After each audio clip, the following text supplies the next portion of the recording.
Hello everyone, Namaste. I'm Kavita Tulsian, a life transforming coach, a healer, and an author. So, in this video, I'll talk about a very important lesson, and that is how you can reduce the amount of worry in your life, or you can completely stop worrying in your life. We have seen that we all worry about something or the other in our life, right? We worry about our family, we worry about our friends, about our career, our finances, our health, everything. Actually ये हम लोगों की एक habit बन जाती है कि कुछ भी होता है और हम लोग सबसे पहले यही होता है कि I am worried, I am really worried, I do not know what to do about it. So ये जो हैबिचुअल जो वरी की एनर्जीज़ है, we all know that these kind of energies, they are energies of low frequency.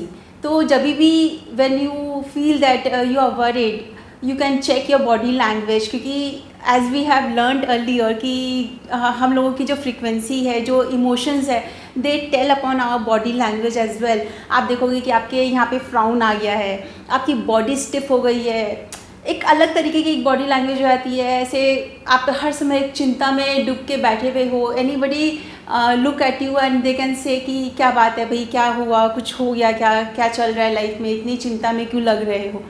So this brings our frequency very very low. And ये हम लोग जानते हैं कि जब हम लोग लो फ्रीक्वेंसी में होते हैं तो हम लोग उसी तरीके की चीज़ें और ज़्यादा वरीज और ज़्यादा एंग्जाइटी अपनी लाइफ में अट्रैक्ट करते हैं. So what we can do about it? Let me share. I'm so grateful to Robin Sharma because अभी मैंने एक बुक उनकी अभी फिनिश की है कि Who Will Cry When You Die, and I tell you I really loved that entire book, and I would like to share the lessons that I learned from one of the articles in that book. तो it was about worrying only, and you know I practise that. उसमें उन्होंने जो समझाया था, जो steps बतलाए थे, I practise those steps and I tell you it has really reduced the amount of worry energies from my system. So what did he say? He said that पहले तो आप अपने सारे वरीज़ को लिख लीजिए, जितनी भी वरीज़ है. It might take you 1 page और 2 पेजेस और may be 10 pages.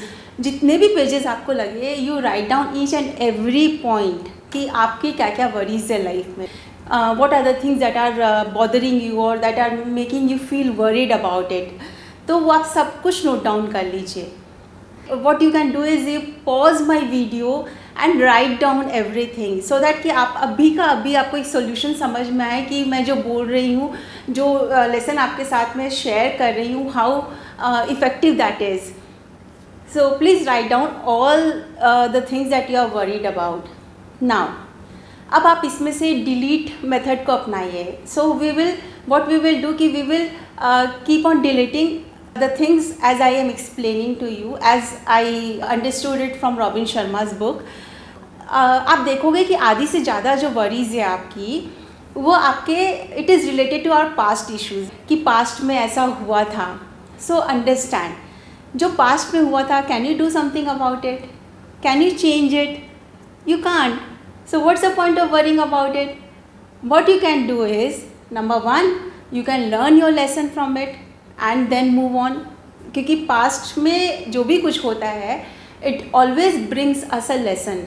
Secondly, understand, जब आप पास्ट में कोई भी चीज़ के ऊपर में ड्वेल कर रहे हो, तो what are you dwelling upon? You are dwelling upon problems, you are dwelling upon issues that you had, challenges that you had.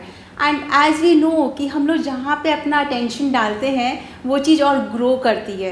So यहाँ अगर आप problems या challenges के ऊपर अपना attention डालेंगे, तो that will grow. So what you need to do? Rather than focusing on the problems or challenges, you need to focus your attention on solutions. जब भी आप पास्ट की कोई भी चीज़ के बारे में वरी कर रहे हो, उसी समय में just pray, just meditate, what is the solution. So when you are focusing your attention on the solution, solutions will start coming to you, the inner guidance will start just flowing through you. Thirdly, कि we all know we become what we think. तो अगर आप past के बारे में सोचते रहोगे, तो unless and until you want to experience that not so good past again, it is better to release, to let go of that past. So these are the ways that you can delete from your list all the things that you are worried about which happened in the past. Second point is, हम लोग बहुत सारी चीज़ों पे worry करते हैं कि अगर ऐसा हो गया तो, वो कभी शायद ज़िंदगी में आपके होगा भी नहीं, लेकिन from hearing we get learnings from everyone, from our surroundings, जो भी कुछ बोला और हम लोग अपने लाइफ में लेके सोचने लगते हैं अगर मेरे साथ भी ऐसा हो गया तो. Please delete those things. why to create those things in our life through our thoughts, because we know that our thoughts are creative. और अगर हम लोग कोई चीज़ को बार बार सोचेंगे तो we will create that thing in our life. So something which is not there, something bad or something negative which is not there in your life, so आप उस बारे में चिंता कर करके अगर मेरे साथ भी हो गया तो why do we want to create that in our life?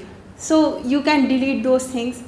Number 3, something which you cannot do anything about it, like social conditions, economical conditions, geopolitical issues, उस बारे में हम लोग सिर्फ चर्चा कर सकते हैं. We cannot do anything about it. उस बारे में भी आप चिंता करना छोड़ दीजिए. आप चर्चा करते हैं तो सिर्फ उतना करिए जिससे अगर आप कुछ इंसाइट ले सके या आपको कुछ सोल्यूशन मिल सके. But worrying about that thing is not going to bring you any solutions. Next point is, we are worried about the opinion of the people who do not really matter. But किसी ने कुछ कह दिया तो हम लोगों को उस बारे में सोचना है कि क्या ये सच है, is it true about me? Stop worrying about the comments or the things that other people say who do not really matter in your life. Because पहले आप ये समझिए कि उस पर्सन की क्रीडेंशियल्स क्या है, उसकी क्या एक्सपर्टीज़ है इस फील्ड में, जो कि वो आपको कुछ भी कमेंट कर रहा है और आप उसको एक्सेप्ट कर लो उसके पहले और आप उसके ऊपर में सोचना शुरू कर दो. So just release that. If the person has an expertise in that field for which he has commented, then definitely give it a thought. And अगर आपको उसमें से कुछ गाइडेंस मिलता है तो आप ज़रूर लीजिए, otherwise just release and delete that from your system. Next comes, आप देखोगे कि अभी तक आपकी 80% तो चीज़ें रिजॉल्व हो गई है. Next comes health issues. Definitely हम लोग हेल्थ इश्यूज़ को लेके कंसर्न होते हैं, लेकिन जब आपने शुरू के 5 स्टेप्स अगर अपना लिए अपनी ज़िंदगी में तो आप देखोगे कि आपकी हेल्थ बहुत सुधर गई है. बिकॉज हम लोगों की आधी से ज़्यादा जो हेल्थ इश्यूज़ होती है वो तो होती ही इन सब इमोशंस की वजह से है. Anger, worry, anxiety, fear, insecurity, इन सब वजह से होती है. तो when you release this worry, so many things you have deleted from your system. So आपका हेल्थ में तो आप पहले भी आप देखोगे कि already you have started feeling better. And जो बाकी जो हेल्थ इश्यूज़ है that can be taken care of by the system that you believe in. आप चाहे मेडिकल हेल्प लीजिए, चाहे आप होलिस्टिक एक वेलनेस में चाहिए, तो जिस भी तरीके से हो it can be taken care of. Now, what remains is actually there are matters, there are a few things in life that need our attention, that need our concern. जहाँ पे आपको लगता है कि yes, now I am concerned about it, मैं इस बारे में तो concerned हो सकता हूँ ना. तो definitely there are a few matters in our life where that need our attention in true sense.